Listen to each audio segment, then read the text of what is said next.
If you love golf and want to play from the comfort of your home, then you want to check out Fingagolf. Let's take a look at how this game plays. In this game, players will set up various courses where they'll set up obstacles and they'll put the tee off farther away from the hole, things of that nature. I have it set up very simply just to kind of show, but then players will use the clubs by putting their finger in them and then putting the ball, trying to get it into the hole. Then if they want to use mulligans, they can do things like that. If they want to take penalty strokes in order to reset or to put the ball back into play, if it maybe falls off the table or out of the play area, they can do that as well. And they can use the different clubs here to try and, again, get that ball onto the green and eventually into the hole. Players can play a normal 18 round or 9 rounds of golf. They can play as many as they really want to, and the player with the lowest number of strokes will win.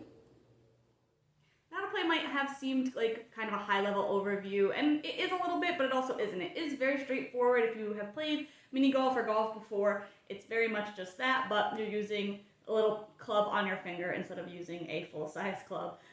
You can kind of set up very simple holes where you're just kind of doing straight shots. You can do things with obstacles. You can set up jumps or ramps.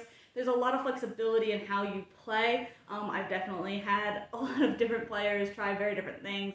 We've done double jumps over multiple tables. We've done ramps, putting obstacles well in the way to make sure that you have to go over them to get anywhere near the hole. Lots of different things that you can kind of do with this with very little components, which I think is very, very cool. It sets out to kind of, like I said, replicate golf just on your table, and it does it very well. It is very fun. It's definitely difficult, especially if you're kind of used to obviously playing with a full-size club. It's going to take some getting used to try and do it in this smaller motion.